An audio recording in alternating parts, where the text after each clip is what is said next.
It's time for the SP and Bushy Show.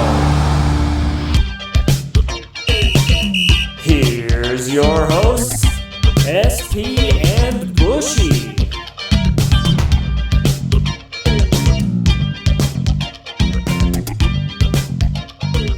What's up, everybody, and welcome to the SP and Bushy Show. I'm the SP. He's Bushy. Bushy, how you feeling?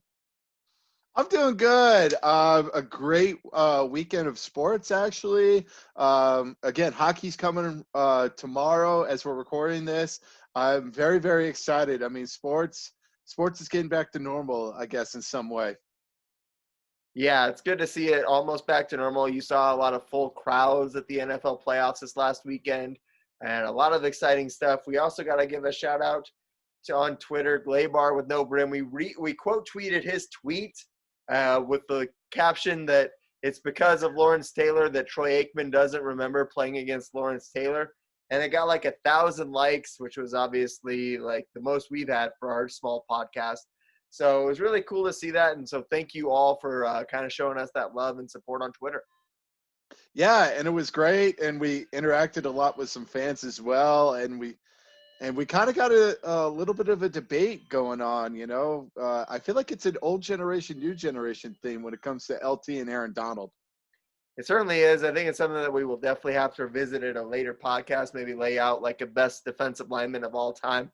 I'm of that old school mentality. I definitely like what Lawrence Taylor did for the game and did to the game. And I mean, just seeing him and how dominant he was, obviously, it looked like, that's the way I would probably lean in this debate. But nevertheless, like you said, it is definitely an old school, new school kind of debate. Yeah, and it was very fascinating to see as well. And some guy actually gave a WrestleMania 11 shout out as well. He wished he wasn't there, but hey, he got to see a special match. How often do you see that? Certainly, that might be one as we lead up to WrestleMania too that we got to touch on. I mean, it's got to be like one of the worst WrestleManias, right? I personally think it's my least favorite. I know people will say WrestleMania 9, but I have a little soft spot for WrestleMania 9. I think it's a lot better than what people realize. But yeah, I think WrestleMania 11 is one of the worst WrestleManias. I mean, no disrespect to Lawrence Taylor, but at the end of the day, Lawrence Taylor main eventing a wrestling pay-per-view. Although I guess Pat McAfee was main eventing wrestling pay-per-views earlier this year, though. Although Pat McAfee is actually doing pretty good in the wrestling department. That is true, but yeah, I mean, I don't think Pat McAfee was the main event, unlike WrestleMania 11. I mean, Lawrence Taylor was part of the main event of the biggest pay-per-view of your company's year, and yeah, it was an okay match. Go back and watch it. It's a very good match, by LT standards. But yeah, it's one of those. Really, it should have been more on the undercard. Certainly. And I mean, once again, it shows you how good the WWE's roster was back in 1994 if LT is main eventing your pay-per-views. And it's LT against Bam Bam Bigelow, too. I mean, it wasn't like LT's fighting for the WWF Championship. It was LT against Bam Bam Bigelow. Yeah. Not taking anything away from Bam Bam Bigelow. He's definitely a good, high-flying big man. But again, once again, it shows you where the WWE roster was, especially compared to WCW back in those days. I agree. And thank God, like really the Monday Night War kind of turned around that time. So we got better wrestling as the months and years went on. Certainly true. Certainly true. And I mean, obviously, that was obviously a fun thing for us on Twitter. If you're not following us on Twitter, be sure to check us out there at SP Bushy. We loved interacting with you all over the weekend, and we hope to do it again. Just leave us some comments here on Facebook, on Twitter, on YouTube. We love to interact, and we love to chat sports, even if it's with you guys. Absolutely, and we'll chat about anything. We got a few comments here or there. One guy was certainly upset with the game. We'll probably talk about later on, but yeah, overall it was a good weekend of sports. It certainly was. Very exciting start to the NFL playoffs. You had like 5 pretty close games and 1 blowout. And the one that was a blowout, I don't think anyone saw coming as a blowout. What stood out to you in week 1? I probably just go back to what you just said. I mean, basically, it was the Browns-Steelers game. That was probably the most shocking result of the weekend, and probably one of the more shocking NFL playoff results in probably the past 10 years. I really can't think of a game. Probably the Tebow game is probably the most shocking result. And again, that was 10 years ago. That was probably So yeah, that was to me the most shocking result. And of course, the Pittsburgh Steelers on the losing end of both those games. If you look at it, though, I mean, did you have flashbacks or deja vu with the initial flip or the opening snap going over Big Ben's head on that opening play? Did that give you deja vu back to the Broncos Seahawks Super Bowl? I mean, it gave me a little bit, but I guess the sting, I guess to lessen the pain a little bit, it was a safety in the Super Bowl compared to a defensive touchdown for Cleveland. Yeah, and I mean, obviously, but it did give me some deja vu and just the fact that from there, the game just spiraled for both teams. And we saw that with the Steelers, too. Like, it just went downhill fast. 28-0 at the end of the first quarter in favor of the Browns. They just ran away with that thing, came out and clocked the Steelers in the mouth. And, I mean, you touched on it. No practices, no head coach, just no real change from a week earlier when they played the same team, and they were able to go out there and just crack them in the mouth and dominate that game. I know. Well, I guess Brown fans maybe got a little bit of deja vu when the Steelers kind of creeped back a little bit, but credit to them. They kept scoring when they needed to score. So that was good on the Browns' part. When Steelers kind of came back, they kind of scored a touchdown to kind of stem the tide a little bit, or kicked a field goal, had a longer drive, and all that. And really, I mean, the Steelers have probably been. I guess what a difference a month and a half makes. I mean, they were going in as probably one of the dominant teams in the NFL, and basically now they're out. They're out of the playoffs, and who knows what's going to happen next year with quarterback. Well, we touched on it a couple months ago, and you were saying that the Steelers weren't for real. I was trying to argue that they were, and I got to hand it to you. You were right. They weren't for real. I mean, they kind of faded there towards the end. And I think we saw their true colors. Maybe not. They weren't as bad as they looked in that game against the Browns, certainly. But they definitely were pretenders and not contenders. Yeah, exactly. I was kind of thinking of what's an NFL player's equivalent to Mike Tomlin. And what really kind of jumped out with me probably, I think, is Brett Favre. He had success early in his career. Same with Brett Favre. Brett Favre going to 2 Super Bowls early in his career. Same with Tomlin. He went to 2 Super Bowls early in his career and won and won. And then, and then all in all, it's been probably a bunch of, they've gotten to the playoffs and they've had strong regular seasons, but when they've gotten to the playoffs, like something weird has happened. Obviously with the Tebow game, losing to Blake Bortles a couple of years ago. And then, losing this game as well. And really, they got their butts handed to them this game. They sure did. I mean, congrats to the Browns, though. The Browns came out.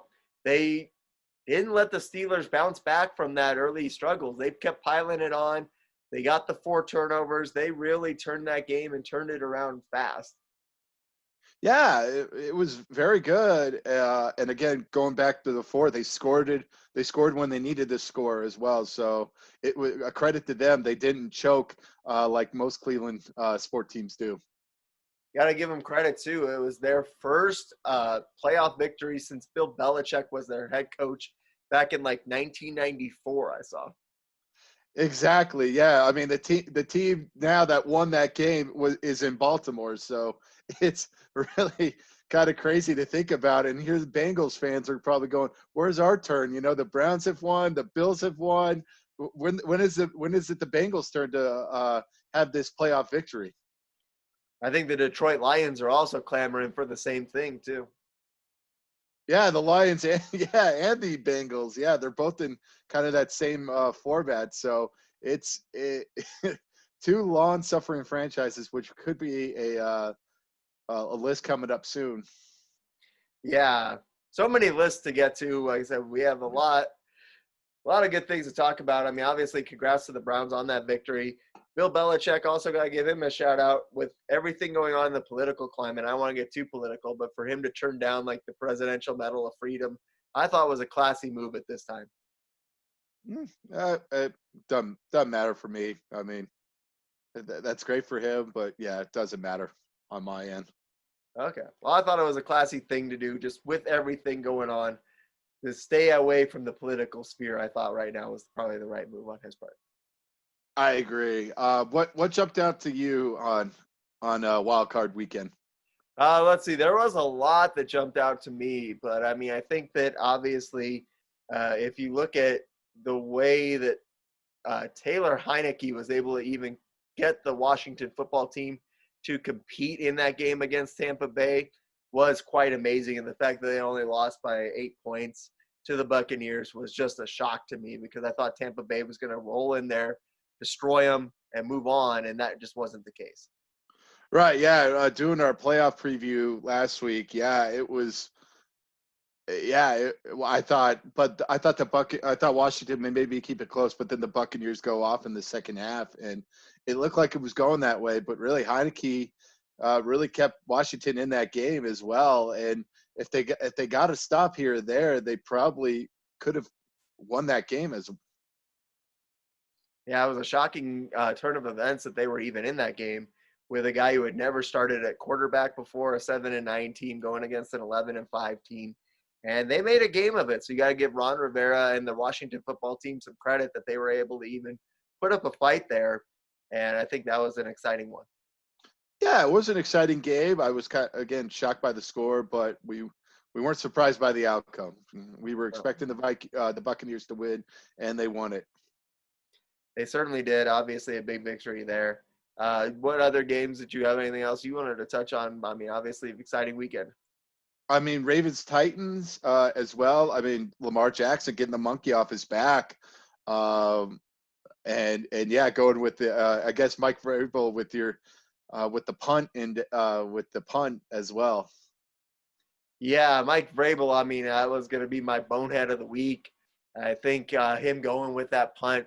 At that point, you have 4th and 2 in opponent territory, and who knows at that point if you're going to get the ball back in a position to do anything with it. You have a beast at running back, even though the Ravens did a really good job at containing him in Derrick Henry. There were so many ways that you could do 4th and 2 there in Ravens territory that were so much better than punting. And then by punting, you make the situation much, much worse for yourself. It was conservative coaching. I thought it was bad, and that was, for me, the bonehead of the week, Mike Vrabel. Right. Yeah. I actually was at a bar watching this with a good friend Travis, and we were kind of watching it, and we were like, "Oh my God! Like they're punting. Like what is happening?" And he had a few drinks. I kind of had some drinks as well, and we were both really questioning that decision, which was very, very odd. But again, it was only a 4-point game at the time, and the defense. The Titans defense, given credit, was actually playing pretty decently than what they were during the regular season. And really, they only surrendered a field goal, so it was a 7-point game. So, I mean, it could have been much worse for the Titans. It could have, but if the Ravens had scored a touchdown, obviously then you're out of the game and it becomes a 2-possession game. And I just don't think you were ever going to get a better chance than that to really get back into Baltimore territory with time on the clock. And that was kind of proven right there. Once again, you couldn't punt in that situation.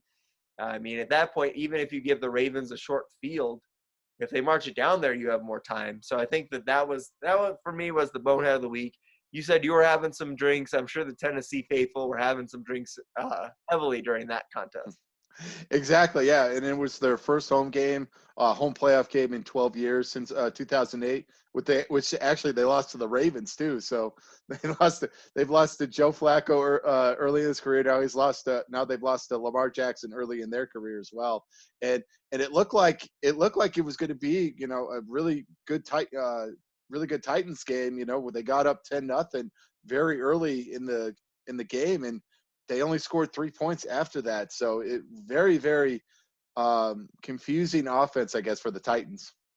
Yeah, I mean, good adjustments by John Harbaugh on the Baltimore.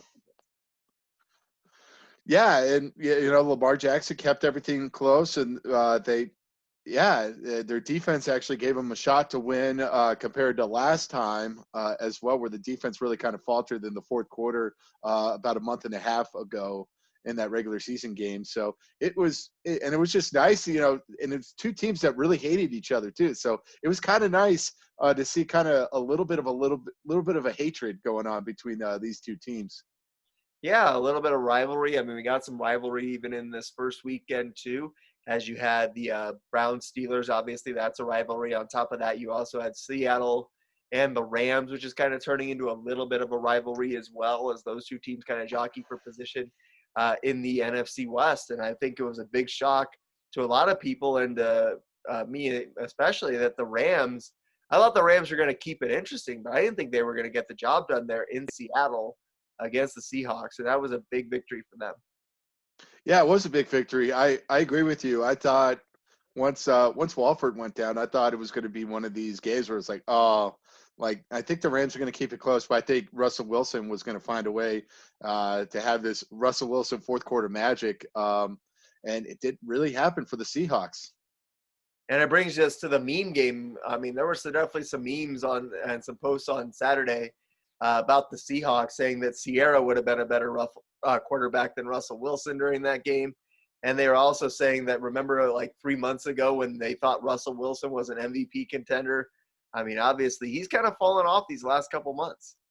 He did, and I guess he won the first quarter MVP, but from the second quarter on, he definitely was not the most valuable player as well. And we saw the reason why he really hasn't gotten an MVP vote at all was probably this season, folks. Exactly. I mean, he kind of got in trouble. The Rams have a really good pass rush, obviously, with Aaron Donald, as we touched on. CSU Pueblo's own Morgan Fox also on that defensive line, had a big sack there at the end of that game.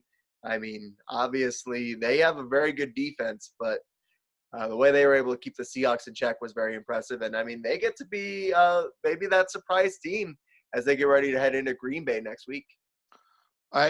Usually with like wild card, you'll have these surprise results, but I think it will come back to earth probably next week. I think if Green Bay gets out to an early lead, that I think it may spell trouble for the Rams. I'll trust you since you were the picking guru last weekend. I did not do so well. Let's put it that way. But I did do well on the first game, the Bills Colts, which I thought it was going to be a close game. I thought it was going to be close, and I thought the Bills would win, but I thought the Colts would cover, and sure enough, it happened that way. And we could have seen the end.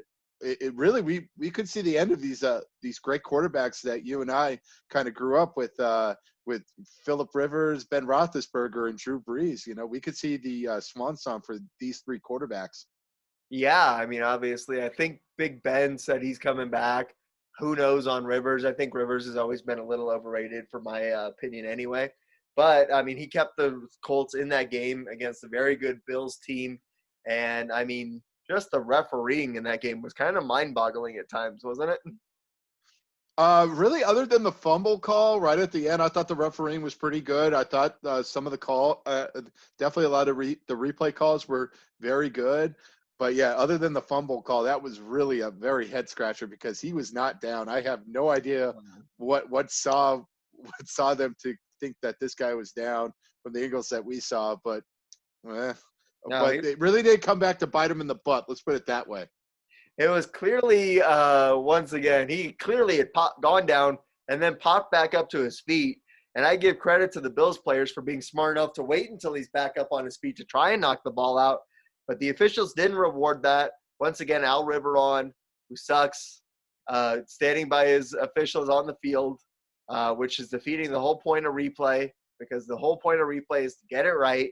And again, I think here in a crucial moment, we got it wrong because the fans just wanted to see Phillip Rivers with one more chance to try and tie it, which he's not going to do because he's never been clutch in his entire career. I know too. Well, but maybe head scratching as well with the officials as well is the Bills called the timeout to get that challenge. I mean, it wasn't like they called the timeout as the challenge happened or something like that. The Colts were ready to line up and snap the ball, and that's the reason why it cost. And somehow the Bills got an extra timeout in that process as well. So it's like they had 4 timeouts in that sequence, which was very, very mind-boggling. I don't understand why. They got the timeout back because it was challenged, but it was a But it should have been their ball anyway. right. Well, think about this as well. They would have challenged the fumble if it was like a regular challenge or something like that. They threw the red flag. They would have challenged the fumble. They would have lost the timeout anyway. So I don't know why they got the timeout back on that end. Yeah, but I mean, also, why was the replay official waiting so long to say, I'm going to replay this too? Like, and from the second that play ended that you were going to replay it.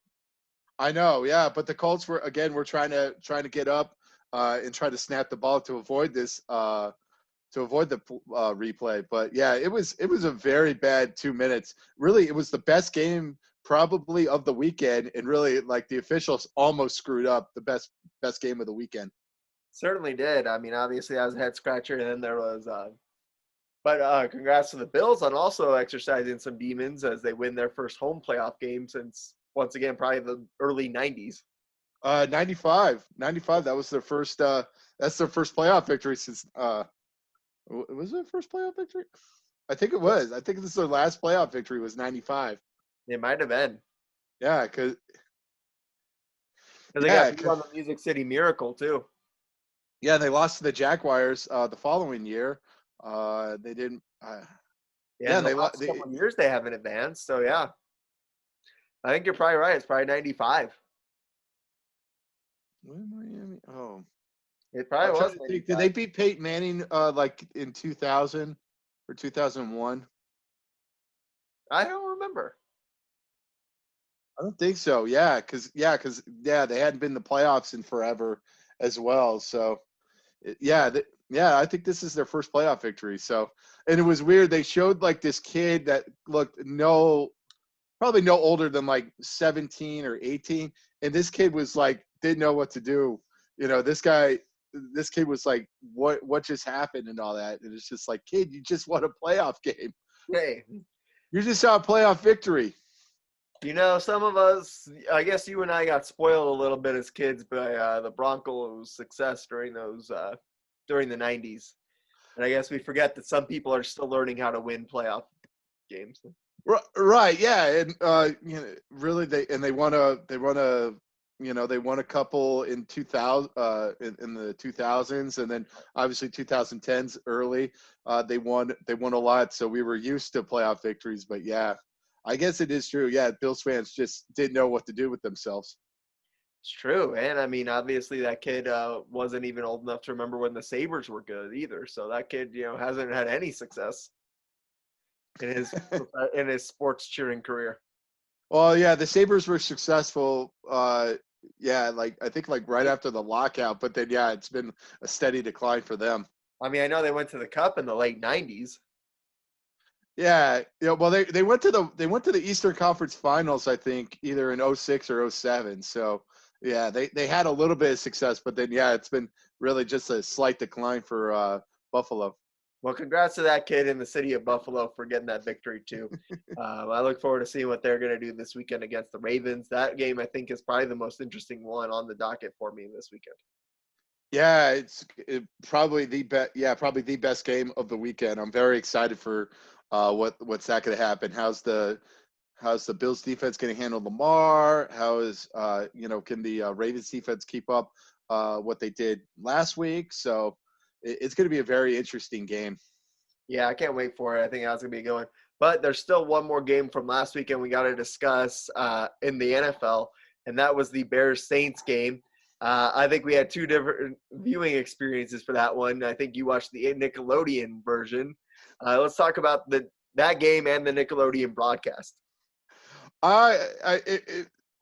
It was really probably the most boring game out of the weekend. But again, what made it a little more tolerable was the fact that the game was on Nickelodeon. They had Nate Burleson on trying to explain to I guess the people back home. It really was kind of geared towards teenagers and kids. They had a couple of people. Apparently, all that is resurrected again. I did not know that. That's something I learned. It is it? Wow. Yeah, because they mentioned because like the commentator and then like the sideline reporter, they both said and they're on the show All That. I'm like, oh, that show's back on again. Hey, Kenan Thompson's still around from that, man. He's still doing basically the same thing on SNL now. I agree, but it was great though. Young Sheldon came up and explained what a penalty was, what the penalty was. So holding call or a false start. Young Sheldon came up. He's so much better than Gene Steratore. Give me Young Sheldon any day of the week over Gene Steratore as far as a rules expert. But it was just fun. I was going crazy on Twitter, going with these '90s game shows references. I loved it. I was obviously following along. I mean, it's great. I love the tweet about the second and third place prizes that the Bears got, like with the Skechers kicks or whatever. Yeah, you got terrible K Swiss shoes or the Encyclopedia Britannica set. That was always the second place thing. I remember I always watched Legends of the Hidden Temple as a kid. And on that one, the grand prize was a trip to space camp. So we'll see if the Saints get honored with this trip to space camp this summer.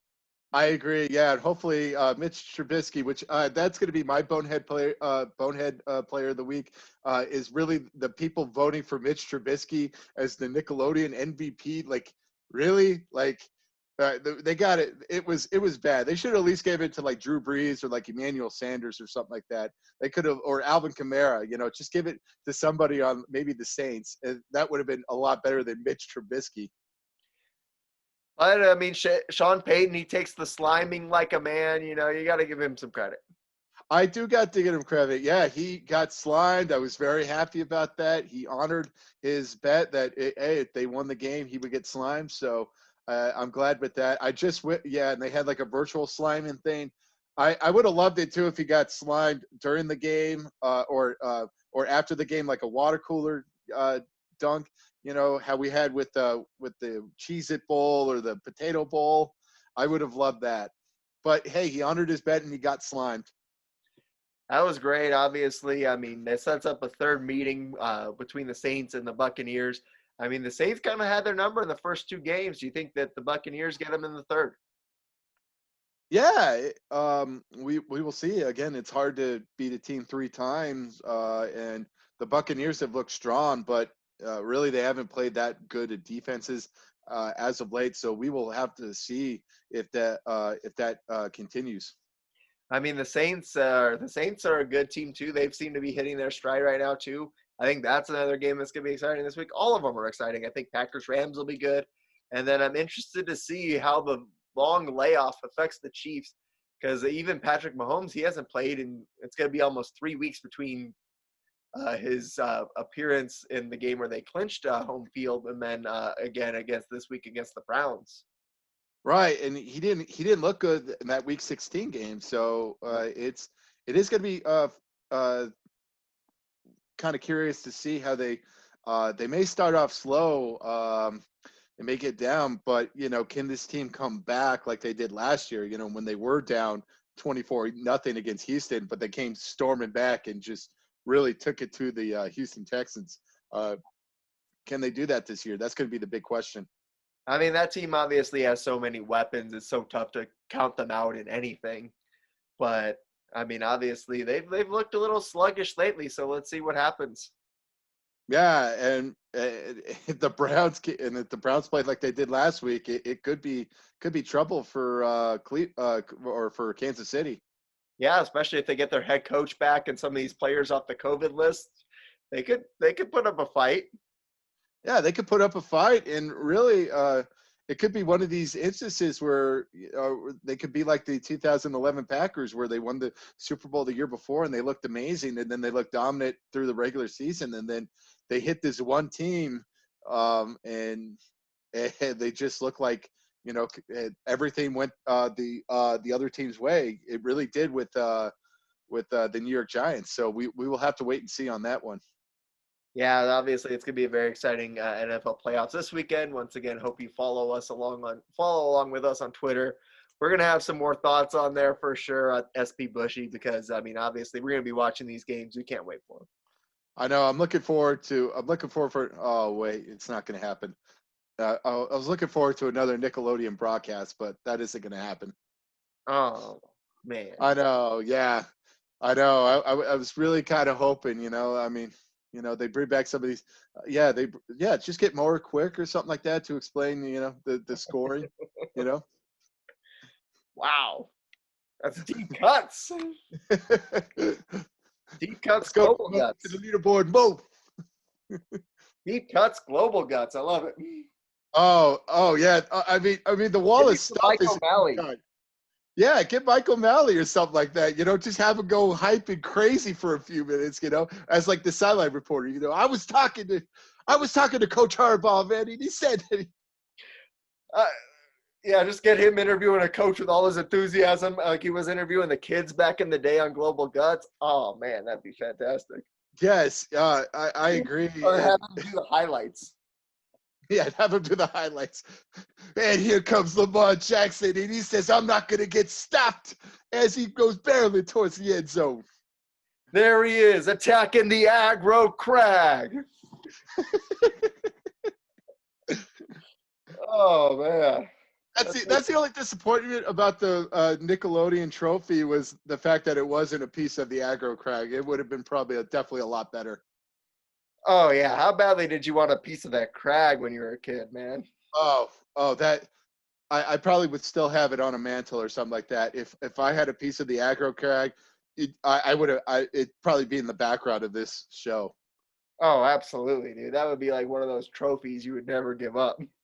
No, absolutely not. But yeah, I put a deep cut too with the Wallace stuff. I don't think a lot of kids remember, or especially kids our age, remember that show. But I remember the Wallace stuff. I don't remember that one. That one missed me.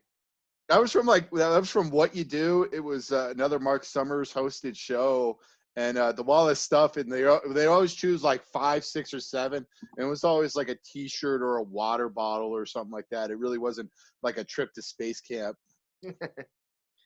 Like I said, I always loved Legends of the Hidden Temple, so that was my jam. Obviously, Global Guts. I saw you even drop a Wild and Crazy Kids reference. That was always a fun one too.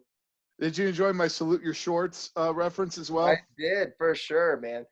I mean, like I said, hopefully next year we can do full. I want Nickelodeon broadcasts for a game a week. I would watch it 100 times over a Joe Buck broadcast if you give me Mike O'Malley doing a Global Guts style broadcast. I agree. Yeah, and really, they should add some spices too. I suggested this on Twitter during the Nickelodeon games. Every coach's challenge, it should just be a double dare physical challenge. That's what it should be. And the winner, yeah, that wasn't a catch. I'm going to challenge that. And they just have like a physical challenge. You look like a taco or something like that. Or you do like a Legends of the Hidden Temple one where like they're each tied to like a thing and then you have to like jump up and get your momentum going to like drop a idol in a bucket or something like that. Patrick Mahomes and Tyreek Hill against Drew Lock and Melvin Gordon. No, they're crossing the moat. That's what they're doing. They're crossing the moat. That would end up so terribly for us. I think Mahomes and Tyreek Hill would shred us in that. No. Oh, what's that? Oh, yeah. The other thing with Legends of the Hill of Temple, they pick up their head and try to pick up, Exactly. Yeah, the thing where you have a thing on your helmet and they're trying to get through it. Yeah. Yeah. Or have Andy Reid and Vic Fangio go at it in the shrine to this, trying to put together the shrine of the Silver Monkey. That's what I want. That would be fantastic. I would love that. Whoever puts the monkey together the fastest wins the challenge. Yeah. The one person goes through the dark forest without reaching a temple guard, because really it was like 9 times out of 10 that place was always the temple guard thing. Like always. You just put it in. It was always a temple guard. Always. They were waiting in those trees. The tree was going to grab you. You knew it. Yeah, you knew it. As soon as I never saw it as Shrine of the Silver Monkey. I know it happened probably once in a while, but it was never Shrine of the Silver Monkey. It was always like the Dark Forest or one of those, or the ones next to the Dark Forest. Yeah, exactly. Or like the Jester's Court or something like that. Yes, Jester's Court was always. I mean, you could Or just. the one with like the Aztec warriors too, where you like go into the thing and then like there was always one like behind the wall that rotated you out. Oh, that one, yeah. Yeah, that was a good one. Oh, there always was one, the one where they smash the pots and then they have to stick the key in. There was always a temple guard there. Oh man, good times, dude. Good times, good times. Go back and watch it. Some episodes are on YouTube. Go watch them. They are amazing, and oh, they're so good. Watch that. Watch some Guts. I mean, obviously, this was our childhood, and we hope it was yours too, because it was the best way to grow up. Watching Guts and Legends of the Hidden Temple back to back on days when we got home after elementary school. What was your team? What was your animal team for? I was Legends? always a Blue Barracudas guy. I was like the silver snakes. That was always a good one. I always liked silver. Nice. They were always pretty good though too. I feel like the Silver Snakes almost always advanced. Yeah, it was either the red jaguars or the silver snakes. Yeah, The Purple Parrots were never that great. I know. Yeah, I made that comparison to on Twitter that the Bears were the 7th seed. It was basically the equivalent of being the Purple Parrots in Legends of the Hidden Temple. You had a chance, but really you weren't going to make it. No, definitely not. Oh man. Oh, they were great times, great times. Certainly was. It wasn't great times last night, though. If you were an Ohio State fan, national championship game, Alabama hands it to Ohio State. Did you have any thoughts on that? Just Alabama was the best team all throughout the season. There were a couple of times where they looked vulnerable, obviously with the Ole Miss game, and they look kind of vulnerable in the SEC championship game. But no, they really dominated all throughout, and we showed what pretenders really Ohio State was yesterday. But then again, anybody can look like a pretender against this Alabama team. It was such a good team, and I mean, it also gives Nick Saban his 7th championship, the most of any D1 coach ever. Talk about, I mean, do you think he is the top NCAA football coach of all time? I do agree. He's really kept it sustained. I guess he's really kept it sustained because usually with as far as pass, they always have a good like 5, 6, 7 year run, but then it really drops off, and then they're just like above average to a good team, and they never seem to go to a national championship anymore. And no, he's really kept it going on, and really Alabama's been number one and really have kept going, and really it always seems like they're in the playoffs ever since they initiated the playoffs. Certainly. I mean, obviously Saban is definitely in that discussion. I looked it up because I was going to bring this argument though, but he actually has a lower career winning percentage than our coach, John Riston, here at CSU Pueblo. Interesting fact. But he also has 6 more national championships. So. Okay, so John Richton is better than Nick Saban according to your book. So no. I'm just saying he has a higher winning percentage. That's all I'm saying. Oh, okay, We won't know until CSU Pueblo scrimmages Alabama what happens. Is that what you're clamoring for? We want Bama. Yeah, I'll put in the extra work for that one. That would be great. We want Bama intramurals. Yeah, that'd be great. Anyway, I was just going to say that, but I mean, obviously the 7 national championships, especially the dominance that Saban's teams have put together over the last decade, I think this generation is probably the toughest one to kind of sustain that excellence in too. Just because, I mean, obviously back in the day, like with Newt Rockne and stuff, obviously he has a substantially higher winning percentage, but there weren't nearly the amount of teams competing for a national championship back in like the 1930s when Newt Rockne was coaching as there are now. Right. And and he's really kept it going on for a while now. We've had several Alabama players throughout this 10-year run, how dominant they are, and we're seeing it. I mean, he is definitely been the best coach, and I can't wait for him to retire because I'm getting kind of Alabama fatigued as well, like, as much as LeBron fatigued as well. So I'm just like, I think, and a lot of people are kind of clamoring for the expansion now because really, I mean, Ohio State, Clemson, and Alabama have won like I read a stat yesterday that they won like 17 of the 21 playoff games, and it's just like wow, like geez, like that's not good. Yeah. I mean, I think it's just the same problem that I think we described. It's the same teams that are always in it. And I mean, it doesn't take away from what Saban's been able to do. But again, it's kind of like last year or even going into this year with Bill Belichick fatigue. You talked about LeBron fatigue. Like it feels like it's always the same people. And I mean, once again, you don't want to take anything away from those people because they've done a great job of getting to that position every year. But at the same time, like I think an expanded playoff is better for everyone. It's more exciting. It's gives us what we want, which is more meaningful football. Right, yeah, and one more game to probably put on Nickelodeon. Exactly. I don't care if it's on Nickelodeon, although ESPN kind of controls a lot of the college football, so that means it'd probably be on Disney Channel. Oh, that's good. That's gonna be even worse, man. Come on. Oh yeah, it'd be terrible. Yeah. I don't know what any current Disney Channel shows are, but yeah, you'll have cut-ins from some current Disney Channel person on there next year in the Cheetos Bowl or whatever it's gonna be. Right. Oh man, yeah, the Disney Plus Bowl. Oh, absolutely. The Mandalorian will pop up and tell you this is the way. Have Baby Yoda do the coin toss. Yeah, that'd be great. That'd be great. Oh yeah, yeah, a bit like Mickey Mouse and like yeah, just have like Mickey Mouse and all like the caricatures or something like that. Every time somebody scores, they go in for a hug or something like that. Yep, that'd be great. In any event, I would love to see, obviously, we've talked about it before, expanded playoffs. Give me more matchups. I just, like you said, the fact that it's been Alabama, Clemson, Ohio State every year. And if not, it's one of those three teams that are always making it. Right.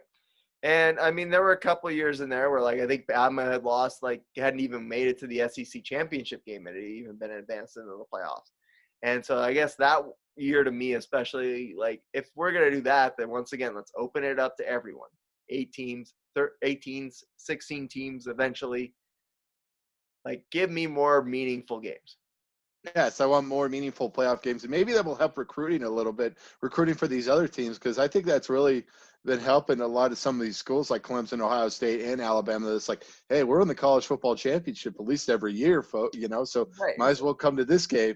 We're going to be one of the 4 best teams in the nation, and that kind of entices a player rather than maybe expand it to 8 and be like, oh, I don't need to go to these schools to go to the playoff. I can go to Oregon, or I can go to Ohio State or Michigan, or I can go to Miami or something like that.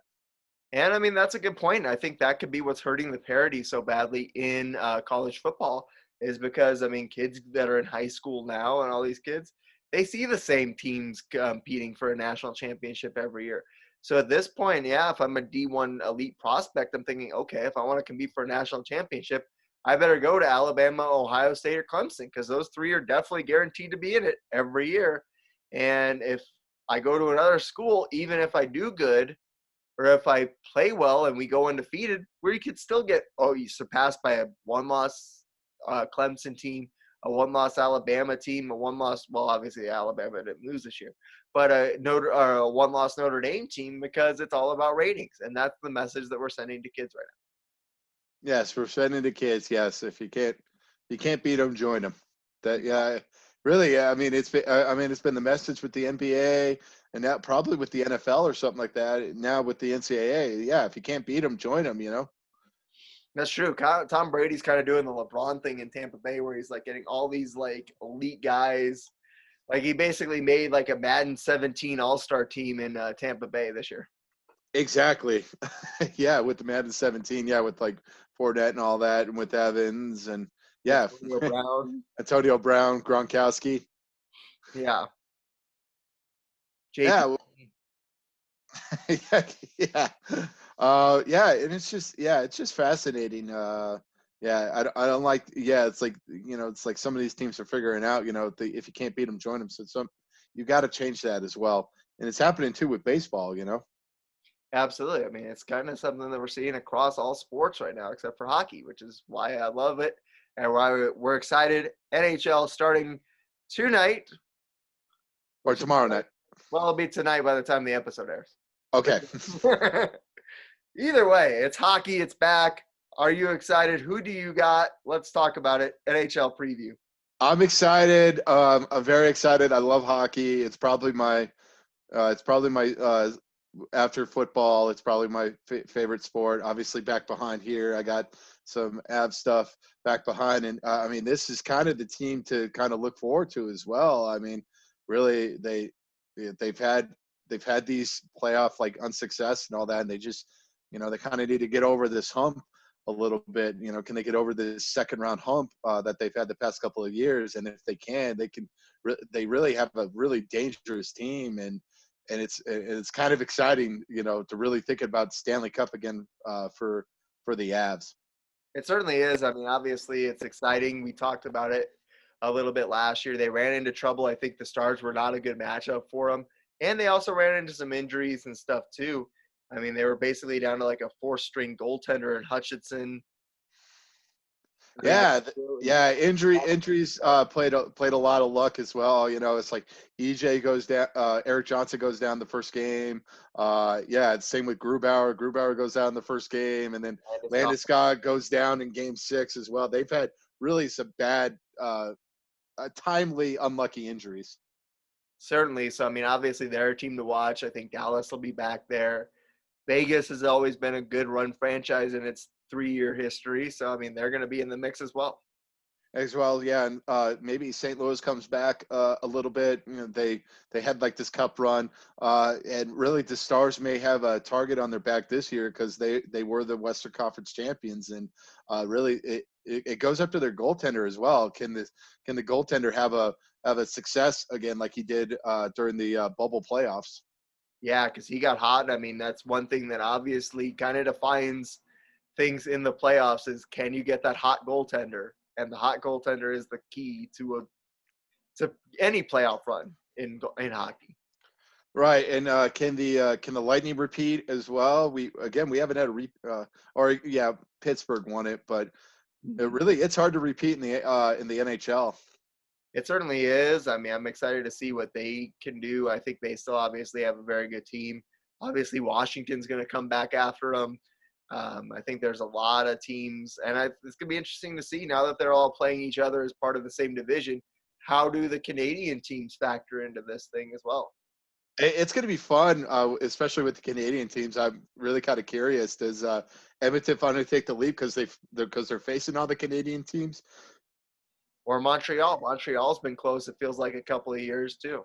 And Toronto, can Toronto get over the hump a little bit? They've really had some unsuccessful playoffs the past few years, and especially last year too during the play-in series, going to 5 games and then getting shut out. Where game 3 they give up a 3-0 lead, and then game 4 they come back from a 3-0 lead.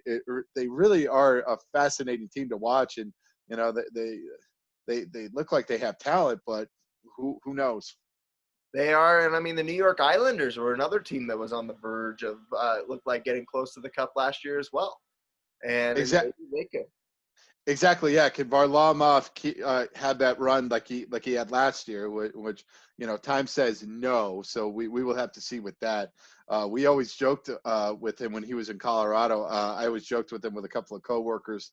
I worked at the Pepsi Center. We always called him Swiss cheese, because it always felt like he always gave up like some of these cheap goals, and you're like, wow, like how did you give that up? And then he makes these brilliant saves too. Like it's like he gives up the easy one, but then he makes like these brilliant out of his mind saves. I know, yeah, and he actually stayed relatively healthy last year, so that kind of helped him. It could be that one year where he stays relatively healthy, and the next year he goes back to, he has a groin pull here or there, or Right. there's the hammy, he has a pulled hammy here or there. Yeah, them, and I mean Nashville was a team that was on the verge a couple of years ago. Could they pull it back to it too? I don't think so. I think it was a team that really got hot, and then they waved that success, and now we've seen the little slight decline, and then we saw it now with the with the Duchesne contract. That's going to be a mess for them, and the same goes for Phoenix. Do they have that run like they did last year where they did upset Nashville, and then they got beat pretty handily by the Avs? Do they come back? Right. I mean, there's obviously a lot of questions, a lot of interesting teams, and then there's the Detroit Red Wings, who maybe they'll get over the 50-point plateau this season. We will have to see with that. They're playing in the central. They're playing in the Central Division, I believe. I don't know the sponsorship, but they are playing in the Central Division. So they could win a couple of games this year. And it is kind of weird, isn't it, with like geographical, where somehow the Stars are in the Central Division, but yet Minnesota's in the West. Like it's a very, very weird geography wise. Okay, I guess they didn't want to put like probably the four best teams in the Western Division with Colorado, St. Louis, Vegas, and Dallas. So I guess they wanted to maybe split it up a little bit. Right, exactly. You wanted to at least send someone out of there.